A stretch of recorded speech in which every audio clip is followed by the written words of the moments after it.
Perguntaram nas ruas nos Estados Unidos: o que você pensa a respeito da marca da besta? Você acredita nela? E eu trouxe algumas respostas aqui para vocês ouvirem.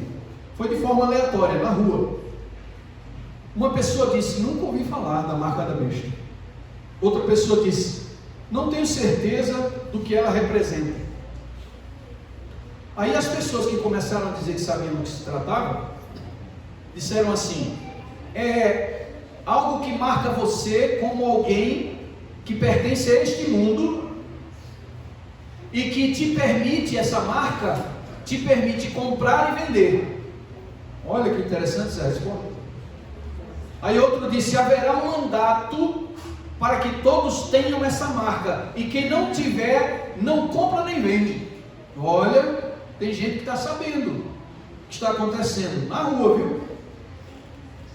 Aí o outro disse assim: é algo futurístico, como um chip, que se você tem, vai para o inferno. Tem nada a ver com chip, tá? Esquece essa história de chip aí. A marca da besta não tem nada a ver com chip. Nada, queridos. É muito mais importante, é muito maior isso do que a gente imagina. Não é um chip, não. Aí alguém disse: é uma tatuagem do número 666 em algum lugar do corpo. Achei interessante essas respostas. O outro disse: é o número do diabo. Eu saio até de perto quando ouço esse número. Aí tem mais duas respostas. Uma disse assim: tem a ver com o diabo e com o inferno. É verdade. E a última pessoa, desses que eu coletei, né, porque tiveram outros, a última pessoa aqui que eu selecionei disse: eu sei que é algo ruim, como um filme de terror. Mas como é que essa coisa da marca da besta é apresentada na Bíblia? O que é que a Bíblia diz a respeito disso? Porque opiniões, conceitos, a gente tem um monte, como a gente viu aqui. Mas o que é que a Bíblia diz a esse respeito? A Bíblia diz que, na realidade, não existe apenas uma besta. Existe um dragão, que é uma besta.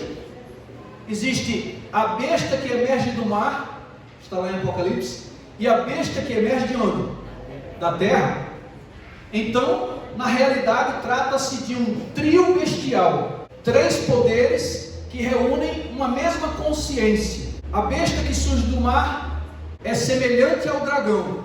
Olha só, a besta que surge do mar, que é a primeira besta, é semelhante ao dragão. E a segunda besta de Apocalipse 13, verso 11, que é quando João diz assim: vi outra besta, é a que força quase todos os povos da terra a adorarem a primeira besta. E esses 3 poderes estão juntos em propósito, em ideal, em filosofia. A marca da besta é, na realidade, a marca de um trio satânico. Aí não vai dar tempo para eu falar muito isso aqui para vocês. Eu até gravei um vídeo lá no meu canal a esse respeito. Que esse trio satânico é uma paródia da Trindade. Esse trio satânico, na realidade, deseja representar uma divindade. Mas como? Se você for na Bíblia, passar rapidamente aqui. O dragão, que é representado por aquele monstro lá, mas na realidade a gente sabe que o dragão é Satanás, a antiga serpente. O dragão, ele tem uma característica, lá em Apocalipse você vê, e em Isaías também. Ele deseja ser Deus, e ele na realidade foi considerado até mesmo por Jesus o príncipe deste mundo. Em alguns lugares, como Isaías também diz que Satanás é o Deus deste mundo. Aí vem a segunda besta. Olha que coisa interessante. Jesus é a semelhança do Pai, não é assim? A segunda besta é a semelhança de quem? Do dragão. Ambos têm 7 cabeças e 10 chifres. Olha que coisa. Coisas interessantes. Essa besta também foi ferida de morte e teve a sua ferida curada. Não foi assim que aconteceu com Jesus? Jesus foi morto e ao 3º dia ressuscitou. Mas e o papel dessa besta que nós acabamos de ler aqui, da besta que emerge da terra? Olha que coisa interessante. Ela é uma paródia do Espírito Santo, porque assim como o Espírito Santo apresenta a Cristo e convence o mundo do pecado, da justiça e do juízo, essa besta vai convencer o mundo de que essa primeira, que representa Cristo, deve ser adorada. Não é assim que o Espírito faz? Nos leva a Cristo, nos leva à cruz e nos faz gratos e apaixonados por Ele, desperta um amor por Ele, para que a gente o sirva por amor. Do outro lado, a besta que emerge da terra, envolve todo mundo e conduz todas as pessoas à primeira besta, para que todos lhe adorem. Assim como o Pai, o Filho e o Espírito Santo possuem uma marca que aponta para a adoração e que também os representa, a marca da besta representa esse trio maligno: o dragão, a besta do mar e a besta da terra. Essa marca envolve adoração à autoridade humana, em detrimento da adoração e autoridade divina. É por isso que o seu número, a Bíblia diz, é número de quê? De homem. Aí você começa agora a entender certas coisas. Nunca mais diz que o Papa é a besta. Não é assim que a gente deve pensar. É a primeira besta. Não. Segundo a história apresenta, o papado, a história da igreja, desta igreja que se diz a primeira igreja do mundo, essa história do papado, todo o papado representa esta primeira besta que surge do mar. Porque esta é uma única instituição que está embriagada com o sangue dos santos. Por 1260 anos, matou, perseguiu, derramou sangue pelas ruas. Roma não tinha espaço para erguer mais cruzes a fim de que as pessoas fossem queimadas, mortas, perseguidas, torturadas. Ela está embriagada com o sangue dos santos. Foi muita gente. Aí você pega esses sinais históricos e você identifica. Por que é que ela tem número de homem? Então, explicando mais essa questão aqui, trata-se do empoderamento e da exaltação do gênero humano. Trata-se da apresentação de forma disfarçada da idolatria, principal estratégia de Satanás desde o surgimento do pecado, o desejo de ser igual a Deus. Então, na realidade, essa marca da besta representa nada mais, nada menos que uma marca humana. Uma marca humana, marca de homem. É quando o homem diz assim: Deus disse dessa forma, eu porém vou agir desta. Deus quer assim, mas eu prefiro assim. O homem antes do seu Criador. A vontade do homem à frente da vontade de Deus. Isso é a marca, queridos. Essa é a representação genuína da marca da besta. Então não espera para o fim do mundo, não. Vou começar a dizer aqui o âmago dessa mensagem. Não espera até o fim, não. Porque hoje, e ainda hoje, existem pessoas sendo marcadas com esta marca. Nós vamos entender por quê. Há um poder que satisfaz os próprios desejos em detrimento da humilde submissão a Deus. Esta pessoa já está sendo marcada com a marca do homem, a marca do gênero humano, que exalta-se acima da vontade de Deus. Marca do homem do pecado, do filho da perdição. Está escrito lá em Apocalipse 13, verso 11 a 18, eu convido você a abrir, porque a gente precisa ler esses textos na palavra. Apocalipse 13, verso 11 até o verso 18, está escrito assim: vi ainda outra besta emergir da terra, possuía 2 chifres, parecendo cordeiro, mas falava como dragão. Ela exerce toda a autoridade da primeira besta na sua presença. Faz com que a terra e os seus habitantes adorem a primeira besta. Viram aí? Cuja ferida mortal foi curada.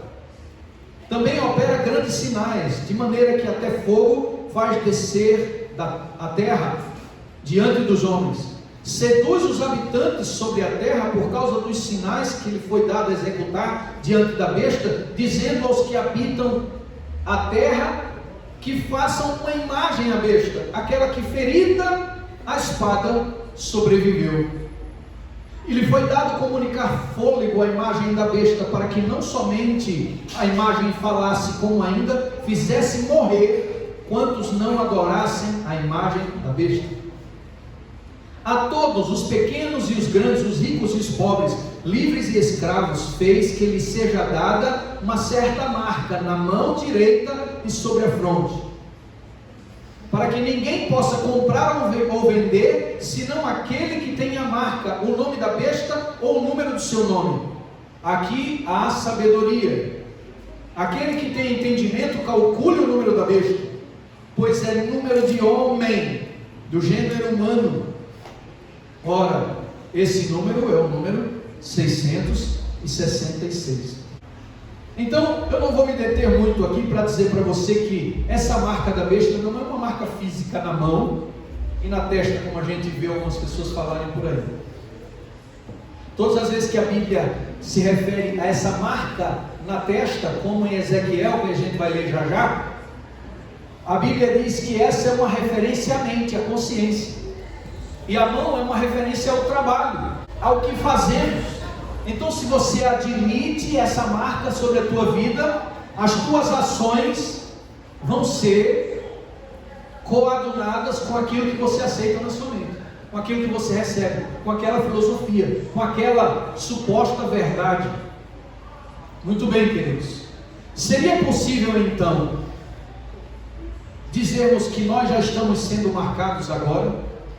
Estamos recebendo a marca da besta ou a marca de Deus exatamente agora? Seria possível que os nossos destinos eternos já estivessem sendo determinados hoje?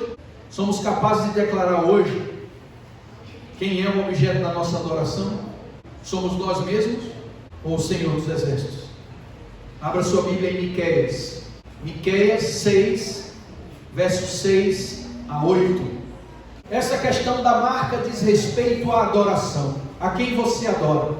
Lembra que a besta que surge da terra, ela obriga as pessoas e conduz as pessoas a adorarem a primeira besta e a sua marca?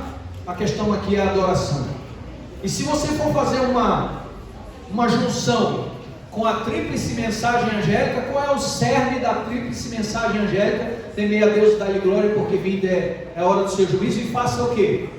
Adorai aquele que fez os céus, a terra, o mar e as fontes das águas. Muito bem, a partir do verso 6 de Miqueias está escrito assim: com que me apresentarei ao Senhor e me inclinarei ante o Deus excelso? Virei perante ele com holocaustos, com bezerros de um ano? Alegrar-se-á o Senhor de milhares de carneiros e 10.000 ribeiros de azeite? Darei o meu primogênito pela minha transgressão, o fruto do meu corpo pelo pecado da minha alma? Ele te declarou, ó homem, o que é bom e o que o Senhor pede de ti: que ames a justiça e pratiques a justiça, ames a misericórdia e andes humildemente com o teu Deus. Amém. De acordo com a inspiração aqui do profeta, o cerne da adoração aponta para a cruz. O cerne da adoração aponta para onde? Para a cruz. Por quê, pastor? Não li nada sobre cruz aqui. Miqueias está dizendo que o cerne da adoração aponta para a cruz. De acordo com a sua inspiração, a adoração divina tem a ver com o amor em toda a sua abrangência. Ela tem forma de cruz por algumas razões. Cristo é o centro de tudo, a expressão máxima do amor aos seus semelhantes. Olha para mim agora, a expressão máxima do amor para com os seus semelhantes e para com o seu Pai. Pura expressão do amor para com os semelhantes e para com o Pai. É uma relação vertical e uma relação. Agora você vai entender Miqueias. Miqueias novamente vai dizer assim: o que é que Deus espera de ti, meu irmão? Que pratiques a justiça e ames a misericórdia e andes humildemente com o teu Deus. Olha só, praticar a justiça em favor dos que te cercam, amar a misericórdia, ter misericórdia, amor e interesse pelas pessoas ao teu redor, e andar humildemente na presença de Deus. Amém? Amém? Jesus foi o nosso exemplo máximo de humildade, submissão, entrega completa a Deus, características completamente visíveis no Senhor. 3 coisas que compõem o cerne da adoração: a prática da justiça. Aí eu coloquei um esboçozinho aqui, ó: ser justo para com as pessoas, agir com justiça em favor dos injustiçados. Segundo, amar a misericórdia, ter satisfação em ser misericordioso, prazer em viver em função do outro. E o último tópico: andar humildemente com Deus, nos submetermos à sua vontade, atitude de humilde sabedoria em resposta ao Senhor, uma resposta de amor, sempre por amor. Então, queridos, se há um profeta que fala de forma muito clara a respeito de adoração, é justamente Miqueias.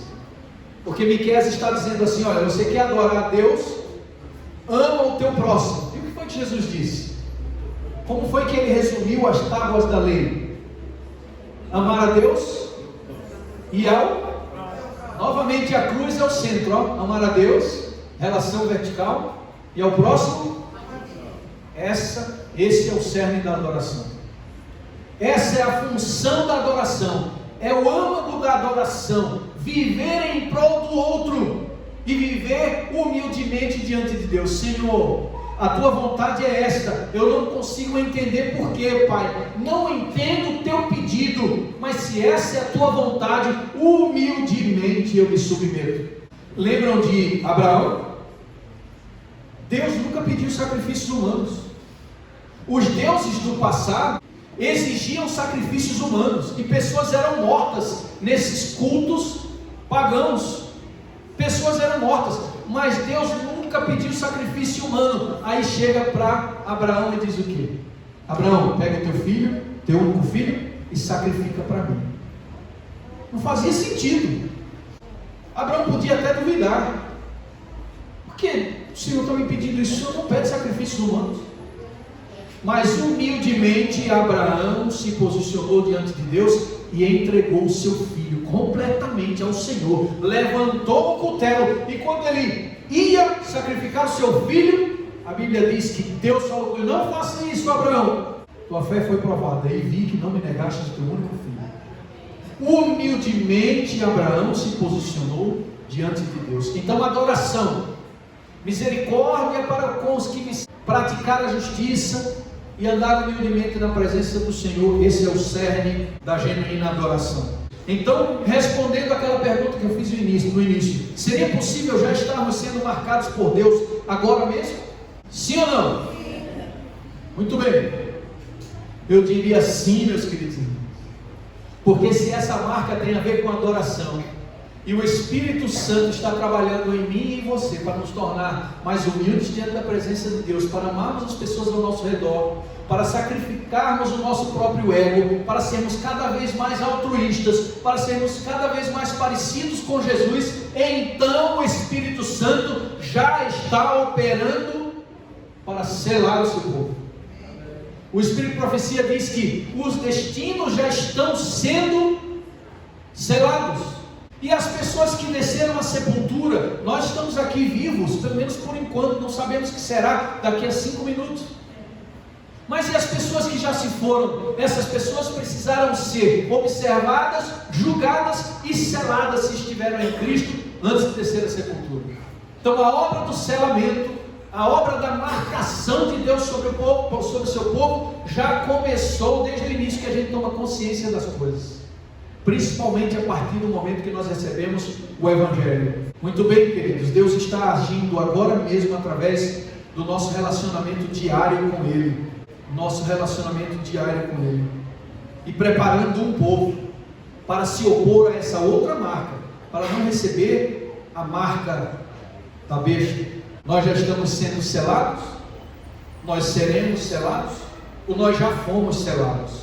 Efésios 1, verso 13. Vou deixar que a Bíblia responda. Está escrito assim, ó: quando vocês ouviram e creram na verdade, o Evangelho que os salvou, vocês foram o que, irmão? Selados com o que? Com o Espírito Santo da promessa. Então, desde o momento em que você crê, em outra parte Paulo diz assim: vós recebestes o Espírito quando crestes. Então há sempre aquela pergunta: quando é que a gente recebe o Espírito? A Bíblia diz que é quando a gente crê.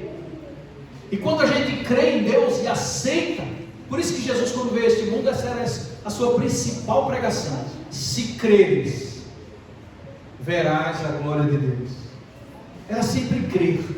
Quando a gente crê, parece que a gente deu um passo para o outro lado. Eu creio, Senhor, eu faço parte da tua família, creio que o Senhor é o meu Criador, o meu Redentor e o meu Libertador, e eu quero viver por ti e para ti. Essa decisão, quando você crê, o Espírito Santo que já está se movendo em teu coração para te levar a crer, para te levar a olhar para Cristo, ele te sela, ele te separa. Então não se trata apenas da escolha de um número. O meu número é o número 7 e o número daquela pessoa é o número 666. Não, não é assim. Essa será uma escolha que só será possível fazer, queridos, de forma positiva, se o Senhor já estiver sendo recebido diariamente em nossos corações. Não podemos confiar que quando o decreto sair, quando as últimas notícias chegarem, aí sim saberei, não vou receber essa marca. Isso é muito triste que eu vou falar a partir de agora. Nós teremos que desenvolver o nosso caráter ao longo da nossa vida, seja até o dia da nossa morte ou até a volta de Jesus. Precisamos ir em busca de um caráter semelhante ao de Cristo. E não dá para fazer isso em tempo recorde. Não dá. A não ser aquelas pessoas que estiverem recebendo o Evangelho na hora 1/10, aquelas que estarão tendo uma relação já com Deus durante toda a sua vida, mas ouvirão a verdade somente naquela hora 1/10, poderão fazer os seus últimos preparativos para subir aos céus. Mas nós que estamos aqui, conscientes do tempo profético que estamos vivendo, do tempo solene, Deus espera que nós já estejamos a nos preparar para recebermos a marca final, que vai somente separar um povo. É uma questão protetiva apenas, separar um povo do outro. Mas o selo do Espírito precisa ser adicionado à minha vida e à tua vida todos os dias, desde agora até o fim do tempo. A marca de Deus ou do dragão não são apenas símbolos escatológicos, símbolos do tempo do fim. Não dizem respeito apenas aos eventos que vão acontecer no futuro. Nós precisamos ser marcados por Deus hoje, separados por Ele hoje, pois todos os que morrem em Cristo hoje já descem à sepultura marcados, separados por Deus. É por isso que a palavra de Deus diz que Ele tem prazer na morte dos seus santos. Por quê? Quando um santo dorme, ele está livre do sofrimento deste mundo, e a próxima coisa que ele vai ver é o rosto do Salvador. O Espírito de Profecia diz que quando isso acontecer, as pessoas ressuscitarão da morte, sairão da morte, com aquela mesma sensação que estavam no exato momento em que dormiram no Senhor. Estava acontecendo. Aí eles serão orientados, o Espírito Santo, o anjo vai estar lá, como eu falei no início, para dizer para ele o que está acontecendo.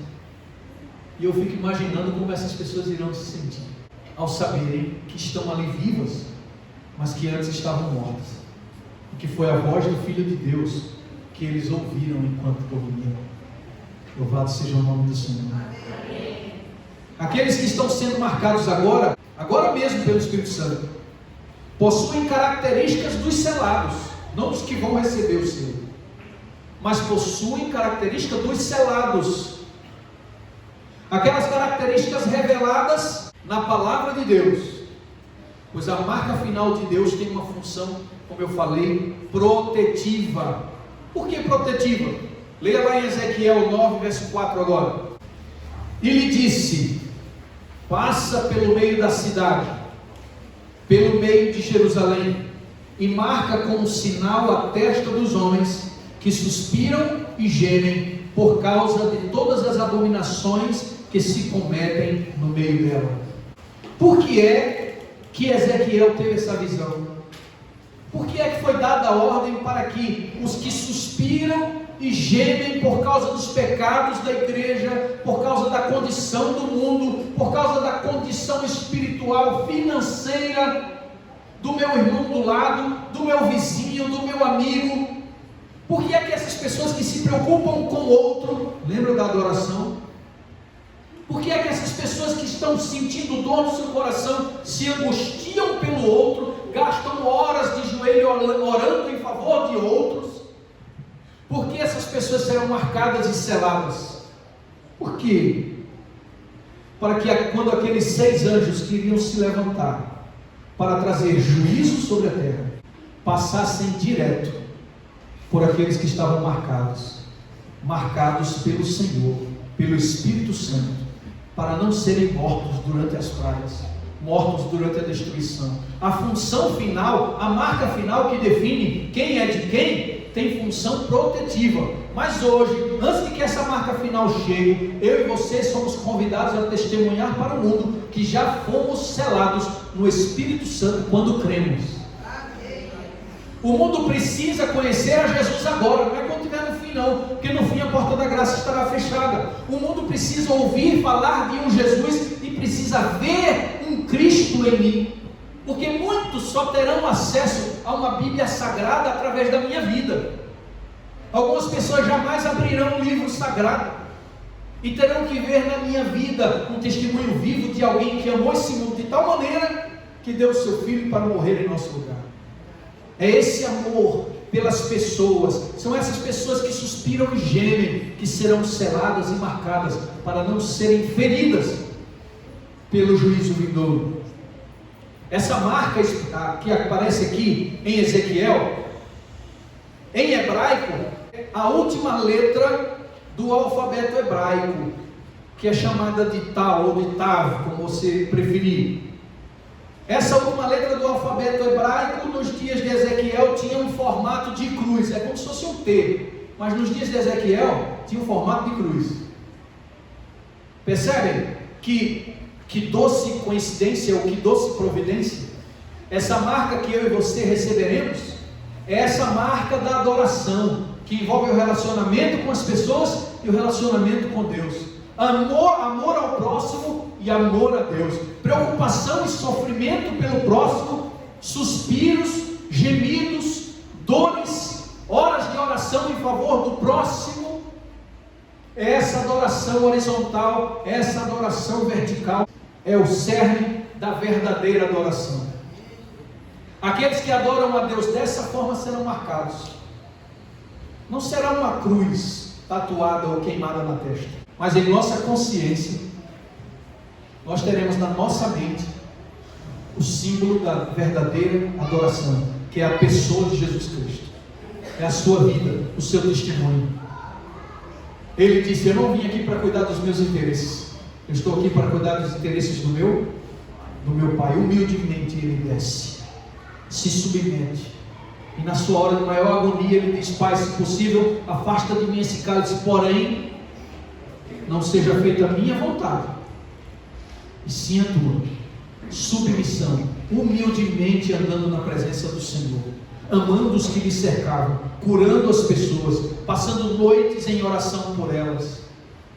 Lembra quando ele disse a Pedro: Pedro, Satanás quis te peneirar, te provar, mas eu roguei ao Pai por ti. Jesus fazia orações intercessórias, orou por Pedro para que Satanás não destruísse completamente a Pedro. Essa cruz que aparecia nessa palavra da marca, ela tinha o sentido de apontar para aqueles que ficassem até o último momento. É um paralelo com o selo de Deus. A mente ou o caráter do seu remanescente no tempo do fim é obra do Espírito Santo no coração humano. Precisamos correr urgentemente aos braços do Senhor, queridos, aos pés de Cristo, orarmos inspirados nas cenas da cruz, símbolo da genuína adoração, na vida do nosso Senhor Jesus Cristo. Precisamos dizer: Senhor, encha o meu coração com amor. Eu sempre que prego sobre esses assuntos, vem sempre uma coisa, quando eu estou preparando o sermão, é como se o Espírito Santo me dissesse sempre: não fala só do que se trata a marca, não fala só o que é a verdadeira e genuína adoração, não fala só do cerne da adoração, explica para as pessoas como elas podem se tornar genuínos adoradores. não é só saber do que se trata, mas experimentar. Tudo bem, pastor, você pode dizer, preciso amar o meu semelhante, agir com justiça e ser submisso a Deus, mas é muito difícil, é complicado. Quando somos agredidos, a gente costuma reagir com agressão. Quando somos injustiçados, a gente também quer agir com injustiça, para dar o preço, para pagar o preço com a mesma moeda. É complicado, pastor, é complicado. Não, irmão, é impossível. É impossível. Para que se ergam nessa igreja aqui genuínos adoradores, nós precisamos entender como nos tornarmos genuínos adoradores, verdadeiros adoradores. Não podemos produzir gemidos sinceros, chorar e gemer pelas abominações, pelos pecados, pela condição terrível espiritual do mundo, da igreja, chorar, orar. Nós não podemos produzir em nós mesmos entre esses sentimentos, essas qualidades, esses princípios, através de nossas reflexões internas. Sozinhos eu vou chegar a uma conclusão: preciso obedecer a Deus. Sozinho nós não chegamos a lugar nenhum. Jesus disse: sem mim nada podeis fazer. Não podemos amar a Deus com nossos esforços pessoais. Não podemos, é impossível. Isso precisa ser imputado, colocado dentro da gente pela pessoa do Espírito Santo. Ele precisa colocar dentro de nós o genuíno desejo de adorar a Deus em sua essência, na forma como Ele espera. Isso é uma obra do Espírito Santo. Isso precisa acontecer comigo e com você a partir de agora, porque é agora que Deus está nos selando, nos separando. É necessário suplicar como aquele pai incrédulo que Jesus apareceu para curar o seu filho e perguntou: você acredita, você tem fé? E aquele homem envergonhado disse: eu creio. Mas logo depois ele disse: ajuda-me na minha falta de fé. Como nos tornarmos genuínos adoradores nesses dias, queridos? Se não for pelo auxílio do Espírito Santo prometido por Jesus Cristo. É somente Ele que pode nos conduzir à verdadeira adoração, a termos fé, sermos humildes diante de Deus e amarmos os nossos semelhantes. Deus se responsabiliza por nossa conduta e vitória sobre o pecado. Eu quero ouvir um amém agora. Amém. Deus se responsabiliza por nossa conduta e vitória sobre o pecado. Amém? Amém. Então, meu amigo, essa é a boa nova que eu trago para você hoje. Deus se responsabiliza para fazer com que eu e você ofereçamos a Ele uma genuína adoração, que jamais recebamos a marca da besta, mas através da genuína adoração já comecemos hoje a sermos selados para a honra e glória do nome do Senhor. E quando as pragas vierem, o Senhor vai nos separar e vai nos marcar e vai dizer: este grupo aqui é meu, aqui ninguém toca, o inimigo não pode tocá-los. Amém. Eu quero encerrar dizendo para você que Deus nos ama tanto, que Ele já providenciou tudo para sermos separados, santificados e salvos através do nome precioso do Senhor Jesus Cristo. Ele providenciou tudo. Tem uma mensagem que eu fiz na Sala 57 há alguns meses atrás, e que a tese era a seguinte: as exigências são gigantescas, mas a providência é maior.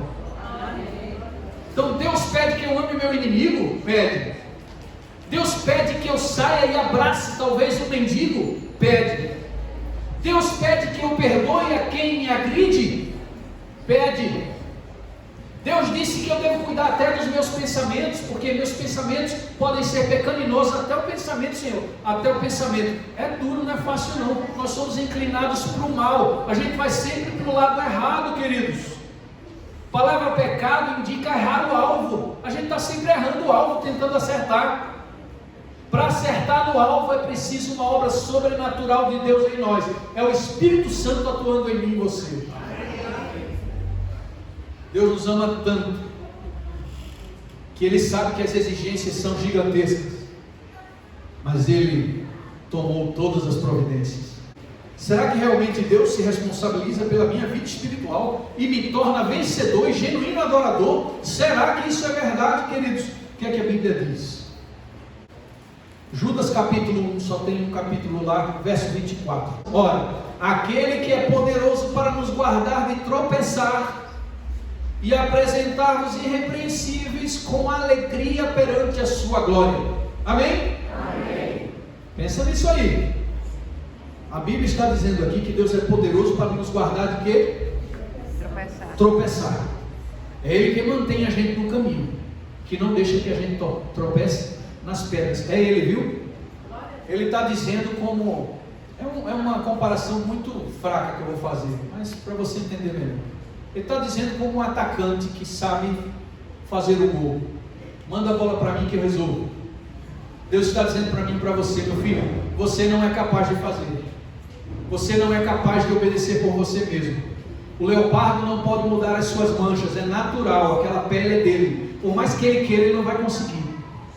Você também não pode operar boas obras se não for fruto de um relacionamento diário, permanente, constante, uma luta permanente para permanecer em minha presença. Se você estiver comigo, eu vou guardar você de tropeçar. Você está me ouvindo? Sou eu que vou fazer isso por você.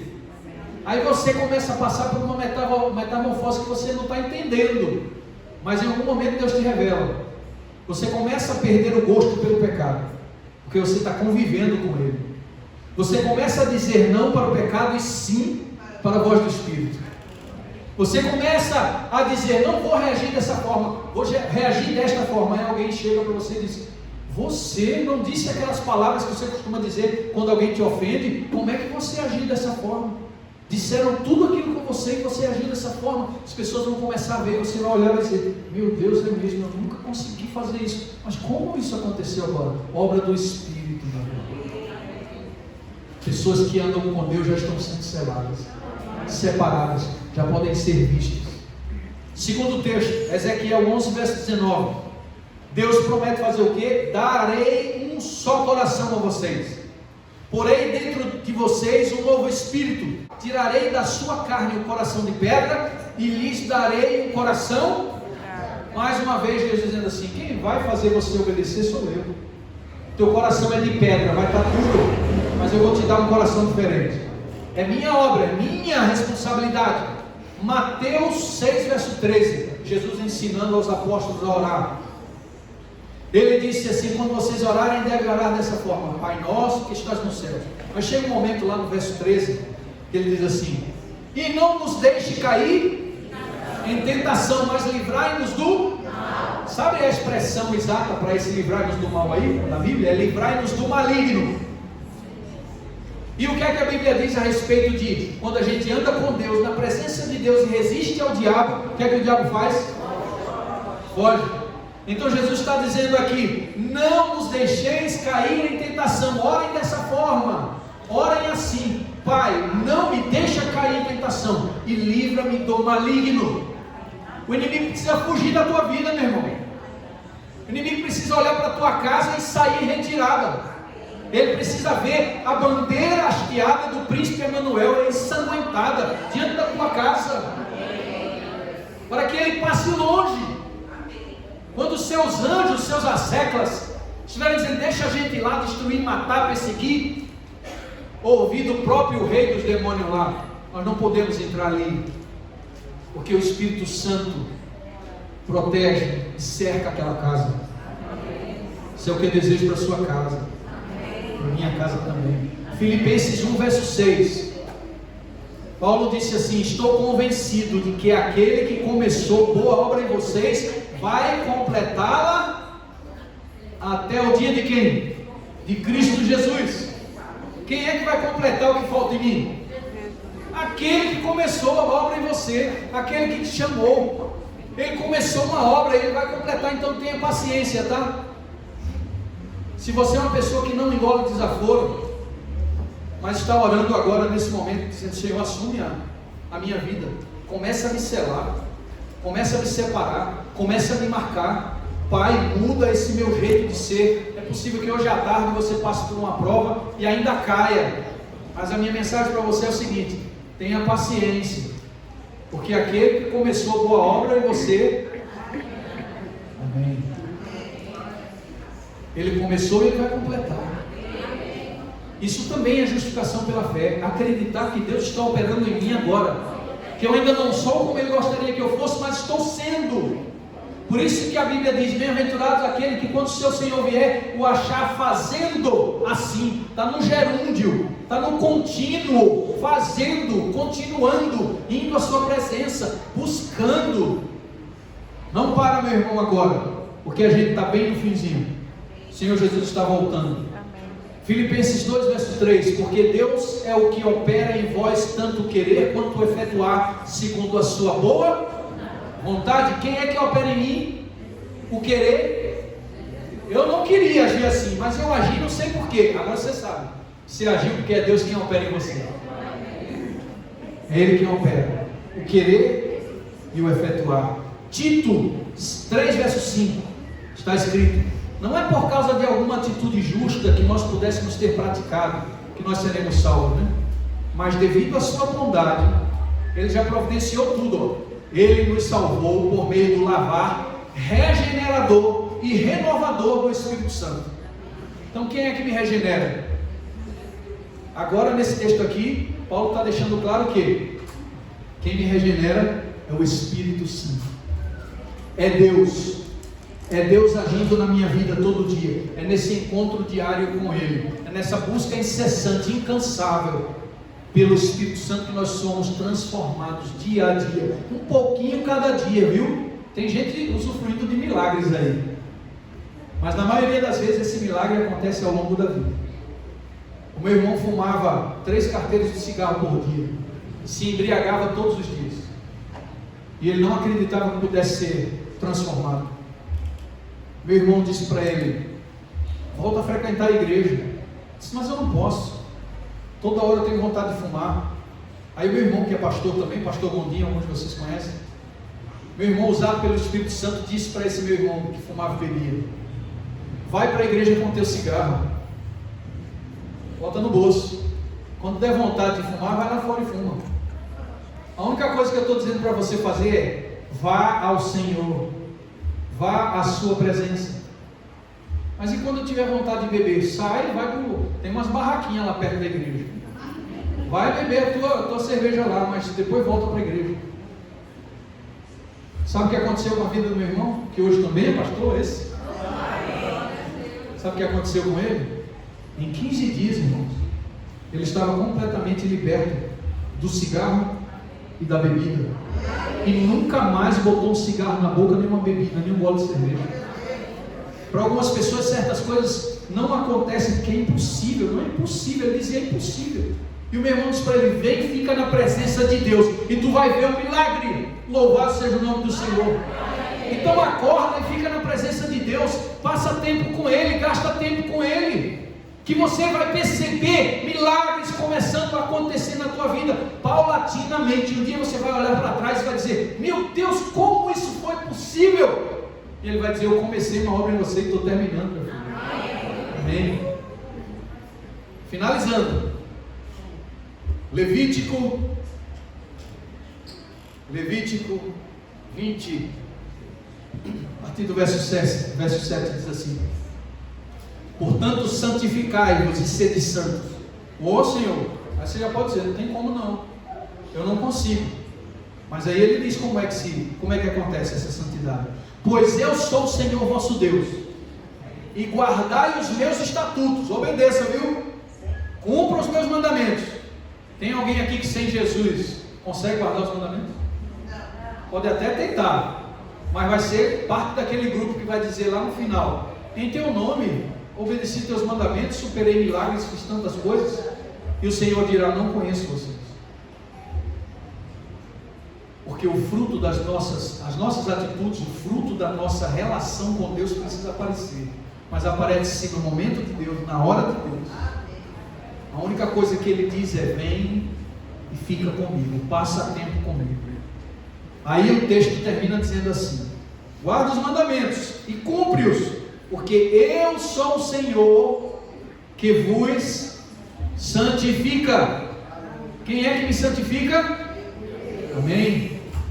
Mais uma vez, assumindo a responsabilidade. Salmo 141, 3 a 4. Coloca, Senhor, uma guarda na minha boca, vigia a porta dos meus lábios, não permita que o meu coração se volte para o mal, nem que eu me envolva em práticas perversas com os malfeitores, que nunca participe dos seus banquetes.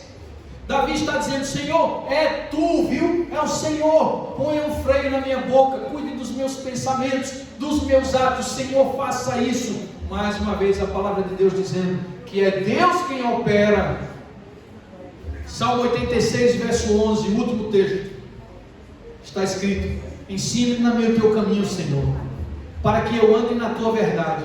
Dá-me um coração inteiramente fiel, para que eu tema o teu nome. Amém? Quem é que nos dá um coração fiel? Nós não somos capazes de produzir santidade. É por isso que nós podemos descansar em Deus. Ele proveu tudo que nós precisamos. Proveu tudo que nós precisamos. Louvado seja o nome do Senhor. A marca da besta está aí, sendo colocada, implantada em muitas pessoas atualmente. Muita gente. Porque, como no início do sermão nós falamos, você pode hoje idolatrar e amar muito mais a si mesmo do que a Deus. Se a tua vontade na hora de ver um filme vai sempre prevalecer, você saberá qual é a marca que está sendo consolidada, se construindo em você. Se na hora de tomar uma decisão entre trabalhar no sábado ou honrar o dia do Senhor, você se sentir tentado a desobedecer a Deus, você saberá que marca está sendo implantada em você. Se na hora de reagir às ofensas, ou de consumir material imoral, você ceder à tentação, você saberá que marca está sendo composta em você. Agora, meu amigo, minha irmã, não saia daqui da igreja hoje dizendo: vou fazer tudo diferente. Não adianta sair daqui querendo resolver os problemas de comportamento. Quem resolve esses problemas de comportamento é Deus. Eu espero que tenha ficado muito claro. É o Senhor que opera em você, meu amigo. Amém. Minha amiga. Talvez tenha alguém aqui hoje na igreja que esteja pensando em dificuldades espirituais. Alguém que pensa assim: eu não sou capaz de vencer isso. Eu já vivi nessa situação. Já houve um momento da minha vida que eu pensei: impossível ser resgatado por Deus numa condição como essa. Eu contei a história do meu irmão aqui, e a minha história também é parecida. Mas o Senhor me mostrou que se eu passasse tempo em sua presença, se eu priorizasse isso acima de todas as coisas, Ele poderia operar esse grandioso e prodigioso milagre de transformar o meu caráter, de mudar os meus gostos, as minhas vontades, os meus desejos. Porque não adianta se esforçar e fazer. O Senhor vai dizer: esse povo me honra com os lábios, mas o seu coração está longe de mim. Então, se eu preciso do amor de Deus em mim, se eu preciso me tornar um genuíno adorador, eu preciso de comunhão com Deus, queridos. Eu queria muito que todos os pregadores que subissem a esse púlpito aqui, e em todos os púlpitos do mundo inteiro, falassem de todos os assuntos possíveis e imagináveis, os mais diversos possíveis, mas sempre voltassem a esta questão: a sua relação com Deus, a qualidade da tua relação com Deus. Ellen White, numa de suas visões, olhou o povo de Deus, contemplou a igreja fraca, vazia, sem poder. Em um momento ela viu o povo cantando, mas estava tudo em silêncio. Parecia que ninguém estava cantando, mas a boca mexia. E ela perguntou ao anjo assim: por que a falta de poder sobre o povo de Israel? Sobre o Israel de Deus? O anjo lhe disse: largais muito depressa o braço do Senhor. Não esquece disso, irmão. Largar o braço do Senhor é se ajoelhar para orar, falar com Ele 2 ou 3 minutos e ir embora. Isso é largar depressa o braço do Senhor. Não há poder, não há comunicação, não há relacionamento. Será que você convive com seus filhos falando 1 minuto por dia com eles? Por que é que eles se sentem íntimos? Por que é que a tua esposa se sente íntima de você? Vocês se relacionam, passam tempo um com o outro. Com Deus é a mesma coisa. Eu preciso passar tempo com Ele para que as suas coisas, seus atributos, o seu comportamento, as suas qualidades comecem a ser repetidas naturalmente por mim. Eu preciso desse tempo com Ele. Então, em nome de Jesus, queridos, creiam, nós estamos prestes a ver o Senhor nas nuvens dos céus. Não vai dar para se arrumar de última hora. Tem que começar agora.